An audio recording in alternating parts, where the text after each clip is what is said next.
Vivencias.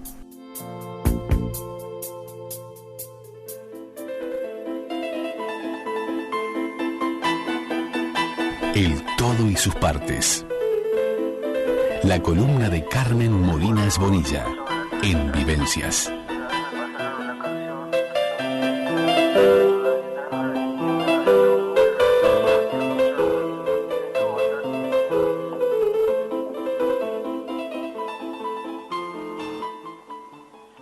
Y ya estamos con Carmen Molinas Bonilla, con el todo y sus partes. Hoy vamos a tratar el tema de una literatura contagiosa, una literatura que estamos analizando ya desde hace varias columnas con Carmen, que nos ha servido de alguna manera a lo largo del tiempo la literatura para no caer en la monotonía, en el desamparo y más en tiempos de pandemia. ¿Qué nos ofrece, Carmen? Muy buenas tardes, muy bienvenida. ¿Qué nos ofrece la literatura? ¿Por qué una literatura contagiosa? Buenas tardes, Andrea, buenas tardes a la audiencia, a tu equipo, en este lindo día. Un gusto como todos los miércoles. Lo mismo digo. ¿Por qué no hemos empezado a tratar el tema, no? Pero la pregunta es ¿por qué una literatura contagiosa? Sí, porque parece que en épocas de contagio también nos contagiamos de cierta forma de pasar el tiempo, que para mí, que soy una gran lectora, es de las mejores. Hay otras formas muy buenas también, pero esta es una de las mejores. Y bueno, como que uno se contagia al extremo de que se compran los mismos libros, ¿no? Claro. Fíjate que ya habíamos hablado nosotros de la influencia de la literatura en estas épocas, como las que vivimos, ¿no? Y ya habíamos comentado que en Italia La Peste, ensayo sobre la ceguera, ocuparon los primeros puestos de venta, después en España también, y bueno, todos los títulos de carácter apocalíptico también regresaron a primera línea. Hay historias de ficción inspiradas en las huellas de virus, de plagas, de enfermedades contagiosas, y hasta en la literatura infantil, que desde una perspectiva pedagógica, eso sí, ahí no es apocalíptica, se ocupa también del tema. Entonces, la lectura ofrece alternativas para no caer en monotonías, en desamparos, en angustias. Es un refugio de alguna manera. Es un refugio y también es una enseñanza. Claro. Entonces, naturalmente también hay obras que favorecen el morbo, los temores. Esas yo no las recomendaría naturalmente, pero hay gente que le gusta ese tipo de obras, en fin. De alguna manera, algo de eso te quería comentar, perdón que te interrumpí. La imaginación y la creatividad de los autores en estas obras siempre está presente. Justamente, esa imaginación y creatividad de los escritores llenan bibliotecas con historias que desde la ficción, en algunos casos, anticipan la misma realidad, inclusive la realidad que estamos viviendo hoy. Hay un libro que quiero que lo cuentes tú, que me pareció premonitorio, y que no quiero adelantarlo antes que lo menciones, pero es realmente increíble lo que cuenta, ¿no? Sí, hay dos libros de esos. Uno es de un autor y el otro es de una vidente. No sé si quieres que nos refiramos. No te quiero sacar de lo que estabas diciendo, pero digo, me parece que a veces puestos en este momento pensando, que haya gente o escritores, autores que hayan podido adelantarse a lo que vos estás hablando de Los ojos de la oscuridad de Dean Koontz, que en los años 80, cuando este escritor, que es estadounidense, escribió el libro trata de una pandemia global a causa de un virus, y fíjate que ese virus lo llamó Wuhan el mismo nombre de la ciudad, china donde surgió. Donde surgió el virus. Actualmente, eso, ¿no? Me estremeció leer eso. Es impresionante. Sí, bueno, se llama Wuhan 400 y se desarrolla en unos laboratorios de China.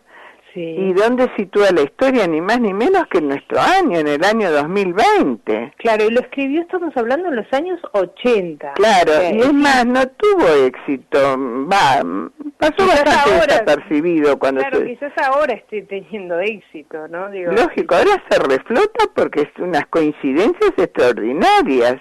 Claro. El coronavirus lo ha puesto de moda y se ha convertido en un objeto de deseo en las redes sociales, en todos lados, y ni hablar en las librerías. En Europa sus precios se dispararon de tal modo que el ejemplar llega hasta cobrarse 2.289 euros claro, por una edición, es cierto, especial, en una caja de madera, sí. Bueno, en el Reino Unido.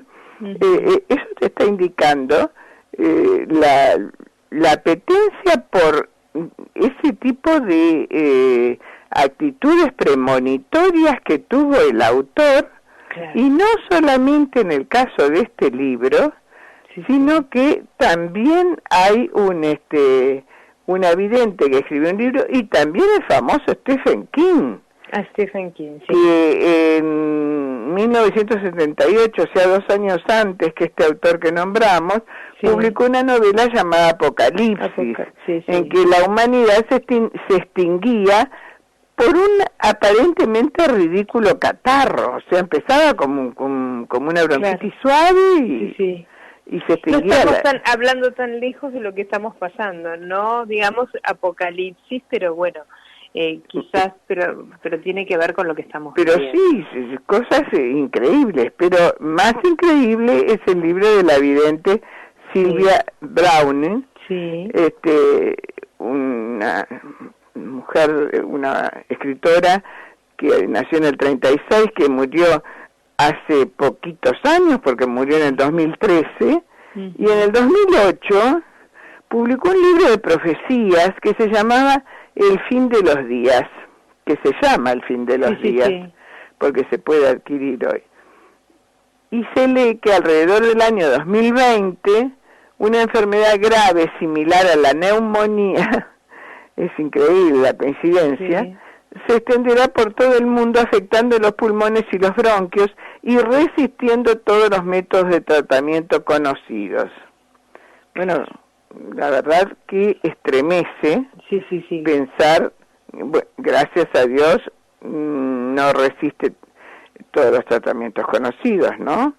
Porque felizmente hay muchísimos recuperados y en nuestro país hay muchos más recuperados. Y seguramente también se está trabajando en la vacuna, se va a hallar la vacuna y sin duda de todo esto. Yo tengo fe en eso, Carmen. Sin duda alguna. Nosotros hablamos de los principales, que eran el de Cameron de Boccaccio, La peste de Camus, e incluso del diario del año de la peste de Daniel Defoe, el escritor más conocido por su obra Robinson Crusoe. Pero apenas nombramos Ensayo sobre la ceguera de Saramago. Y es un libro que me parece fundamental, porque hay gente que lo rechaza porque es durísimo, es muy crudo, y bueno, y parece muy extremista el libro, pero bueno, las novelas son en base a imaginación, así que uno puede ir a cualquier extremo. Pero realmente, y Abuelo de Pájaro, me parece que sería interesante hablar sobre Ensayo sobre la ceguera, porque Saramago trata sobre una plaga muy contagiosa de ceguera que afecta a la población.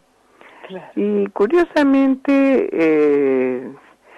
se filmó la película en parte aquí, yo no sé si te acuerdas, hace unos años, en Ciudad Vieja cerraron una parte y bueno, y se hizo allí, hay una cantidad de imágenes que quien vio la película, yo no la vi, pero dicen que se reconoce fácilmente nuestra ciudad. Es una obra, como te digo, durísima, porque en realidad es una metáfora, ¿no? Claro. El profundo egoísmo que marca diferentes personajes en la lucha por la supervivencia. Entonces se convierte en una verdadera parábola de la sociedad actual. Claro. Trasciende el significado de ceguera, más allá de la propia enfermedad física. Entonces, en esa ficción, el autor nos alerta sobre la responsabilidad de tener ojos, pero esos ojos del alma, diríamos, cuando otros los perdieron. Entonces, él traza una imagen aterradora y conmovedora a la vez, ¿no? De los tiempos sombríos que estamos viviendo, en un mundo como este del nuevo milenio, si cabrá alguna esperanza, el lector leyéndolo va a conocer una experiencia imaginativa única, porque hay un punto donde se cruzan literatura y sabiduría, ¿no? Claro. Mucha gente, yo a veces en las redes veo que publican esa frase de Saramago que dice: estamos ciegos, somos todos ciegos aún teniendo ojos y viendo, ¿no? Bueno, es una frase metafórica que obliga a pensar, a parar, cerrar los ojos y ver hacia adentro. Bueno, también, es muy metafórico, ¿no? Con lo que estamos viviendo. Hemos tenido que parar y ver qué está pasando. Exactamente. Estamos igual que un poco con esta metáfora. Sí, ¿no? Y también ver pensando en los demás, porque a nadie le gusta salir con tapabocas, porque incluso el uso muy extremo del tapabocas mucho tiempo provoca hipoxia, todo el mundo lo sabe, porque uno está respirando el anhídrido carbónico propio. Pero bueno, depende de los filtros, depende de muchas cosas, pero el común y corriente, si uno lo usa más de 1 hora, 2 horas, uno está respirando su propio anhídrido carbónico, ¿no? Entonces, él habla de que hay que recuperar la lucidez, rescatar el afecto, en esta novela, que es una reflexión ética sobre el amor, la solidaridad, y bueno, dice, hay en nosotros una cosa que no tiene nombre, y esa cosa es lo que verdaderamente somos. Lo dice a través de la declaración de uno de los personajes. O sea, tal vez el deseo más profundo del ser humano sea poder darse a sí mismo un día ese nombre que le falta, que todavía no descubrió. Bueno, es una obra eminentemente filosófica y es muy muy dura, como te decía, porque hay actitudes que se producen siempre en situaciones límites en los personajes que son de una crueldad absoluta, ¿no? Claro. Ese sálvese quien pueda, que lo hemos visto hasta en obras, en películas y en la propia vida real, ¿no? No sé, se me ocurre el Titanic cuando alguien arroja a un bebé y no para salvarlo, sino para sacarlo del lugar donde lo podía ocupar un adulto para salvarse o no, pero por lo menos en ese bote salvavidas, empujando a la gente, matando gente. También junto a eso encontramos el que entrega sus salvavidas para salvar a otros, o sea que la condición humana se da en todos los aspectos. Y en el caso de Ensayo sobre la ceguera sucede lo mismo, hay distintos aspectos en los cuales se ven todos los extremos de la condición humana. Y hay una reflexión de la única que ve, que es la esposa del doctor, del médico, sí, que finge ser ciega también, para que no le arrebaten determinadas cosas y para poder manejar un poco esa situación. Es tremenda la novela, pero la recomiendo. Bueno, tenemos también El amor en los tiempos del cólera, de Gabriel García Márquez. Sí. es muy diferente, a pesar de que hay una epidemia de cólera tremenda dentro de ella y hay muertes, pero hay una maravillosa historia de amor no correspondido en un pueblecito portuario del Caribe. Bueno, Gabriel García Márquez retrata cada acto realizado por amor y ese sentimiento que es capaz de vencer, bueno, uno de los temores más grandes de la condición humana, que es la muerte. Tenemos a un autor que fue muy leído en una época, Jack London. Sí. Hoy no se lee tanto, lamentablemente. Es excelente. Lamentablemente no se lee, no que lamentablemente sea excelente. Que es La peste escarlata, que relata que en el año 2072, después de una epidemia que fulminó hasta el último rincón habitado, el único superviviente es una persona de casi 90 años que intenta trasladar algunos valores a sus nietos. O sea, volvemos a una novela que tiene sus metáforas en las cuales hay una filosofía que intenta transmitir valores. Claro. Después Robin Cook escribió 2 libros, uno es Contagio, el otro es Epidemia. Robin Cook es un médico escritor. Sí. Entonces escribe mucho sobre situaciones médicas y en este caso habla de una epidemia que es una obra del sabotaje humano. Y ahí están todas esas teorías conspirativas que hay hoy. Claro. En este caso la presenta una de ellas, que es el sabotaje humano. Un oftalmólogo pierde a su mujer y sus hijas, decide trasladarse a New York y como forense descubre un brote de la contagiosa gripe, que en realidad se trata de una conspiración, ese brote. Entonces encontramos que entre los distintos escritores, distintas formas de presentar sus novelas y distintas ficciones, hay siempre en estos casos, porque los elegimos especialmente, claro, hay un hilo conductor que, además de presentar la catástrofe que significa la epidemia o la pandemia, que es mayor todavía, siempre atrás está el ser humano con sus defectos y virtudes, claro, y hay siempre una especie de mensaje.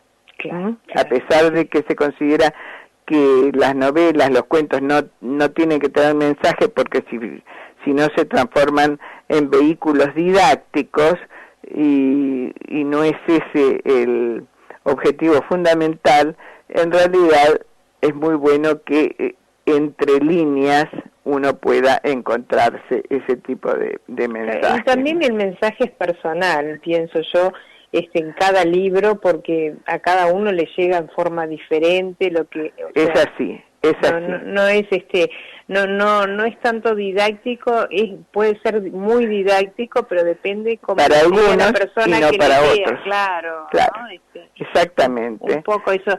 Y a propósito también de lo que pasa en la actualidad, vos me comentabas que hay muchos poemas que circulan por las redes que se han hecho famosos en estos días. Sí, es muy interesante el poema de Kitty O'Meara, o Meara, no sé, porque es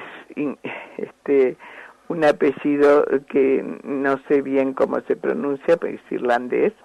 Lo publicó en su blog, y al poco tiempo se convirtió en viral y se tradujo a muchísimos idiomas. Sí. Ella lo escribió hace muy poco. Ella fue maestra, fue asistente espiritual en hospitales y hospicios, y tiene un blog que se llama The Daily Day. Y ese poema no está fechado en 1800, como sea. Me cansé de leerlo y de corregirlo en Facebook, por ejemplo. Pero siguen escribiéndolo, publicándolo como que es un poema fechado en 1800 durante una epidemia de peste, y no es así. es cierto que al descubrir eso pierde un poco el halo ese de misterio, de algo de presagio, pero la verdad es que ese fenómeno que provocó este poema, supongo que debe ser por la forma en que fue escrito. No sé si quieres que te lo lea. Sí, a ver, cómo no, Carmen, te escuchamos. Porque la composición completa es una prosa poética. Dice, y la gente se quedó en casa, y leía libros, y escuchaba, y descansaba y hacía ejercicio, y creaba arte, y jugaba, y aprendía nuevas formas de ser, de estar quieto, y se detenía y escuchaba más profundamente. Algunos meditaban, algunos rezaban, algunos bailaban, algunos hallaron sus sombras y la gente empezó a pensar en forma diferente. Y la gente sanó. Y en ausencia de personas que viven en la ignorancia y el peligro, sin sentido y sin corazón, la tierra empezó a sanar. Y cuando pasó el peligro y la gente se unió de nuevo, lamentaron sus pérdidas, tomaron nuevas decisiones, soñaron nuevas imágenes, crearon nuevas formas de vivir y curaron la tierra por completo, tal y como ellos habían sido curados. Es un mensaje esperanzador. Mensaje lindo, sí, sí, sí. Pero está escrito en una forma que parece antiguo. Claro. Ahora, ¿qué sucede? Cuando yo leí, sin saber que no era antiguo, al principio, cuando leí que decía, y hacía ejercicios, ahí me di cuenta, ya tengo que buscarlo, me dije, porque claro, esto no es de 1800. ¿Y por qué hay esa confusión? Bueno, mira, yo me imagino que es como escribe en forma medio parabólica, en forma un poco de parábolas, y la gente se quedó en casa y leía, entonces está empleando la aliteración, y la gente, y leía, y descansaba, bueno, cuando está hablando de los rezos, y todo eso hace que sea una especie de prosa escrita en forma de un estilo un poco antiguo. Pero en realidad creo yo que el primero que lo hizo viral creyó en eso y lo escribió como que era de 1800. Pero además hay otros que como no buscan nada, es una cosa que esto sale un poco de tema, pero creo que es importante decirlo, hay que buscar las fuentes. Está absolutamente repleta las redes de escritos que no pertenecen a Borges, no pertenecen a Neruda, no pertenecen a Mario Benedetti, y lo siguen escribiendo. Y lo que es peor, que esos escritos que hay tienen autor, no son anónimos. O sea que hay dos males. Se dedican a otro autor todavía. Claro, entonces hay dos males. Uno es el adjudicarle a un autor famoso un texto que, bueno, por ejemplo, cualquiera que conoce algo de Borges sabe que el estilo de Borges es muy particular y no coincide con ningún texto de esos que dicen que yo era alguien que no iba a ningún lado sin mi bolsa de agua caliente, esto, el otro, y si volvieran a hacer sería diferente. Pues eso es un estilo que Borges lloraría si supiera que se lo adjudicaban a él. Y es de un americano que no se sabe si es mujer o varón, mira lo que te digo. Claro, qué increíble. Después eso que dice de Neruda, quien no viaja, no vive, esto, el otro, lo habrás leído varias veces. Bueno, es una autora brasileña, pobre, no es para nada conocida como Neruda, mucho menos como Borges, pero lo poco que puede hacerse conocer con un texto que ha calado hondo, bueno, le sacan su nombre y se lo colocan a otro. Y de Benedetti es peor, porque de Benedetti hay un poema entero que se llama No te rindas, y no es de Benedetti. El de Benedetti se llama No te salves, y es tan bueno como el anterior. Pero No te rindas es de otro autor. Entonces la Fundación Benedetti se ha cansado, como la Fundación Borges, se ha cansado de desmentir. Bueno, y yo me canso de hacerlo, pero insisto, trato de corregirlo. Y en este caso, con este poema que acabamos de leer, es lo mismo. La propia autora, ella cuenta de su sorpresa. Ella está retirada con su pareja en el campo de Estados Unidos y tiene ese blog y dice: comencé con una breve publicación en mi página de Facebook y se volvió viral. Un término irónico, dice, viral, ¿no? Claro. Porque estamos luchando junto a todos contra una pandemia de virus, justamente, ¿no? Sí. No de bacterias. Entonces, ella dice que lo que al principio fue como una bendición, porque qué maravilla que se había hecho viral su texto, luego fue abrumador. Claro. Y luego fue un desafío confuso, en el que había alegría porque su texto se leía en todas partes, pero por el otro lado la hacían vivir siglos atrás.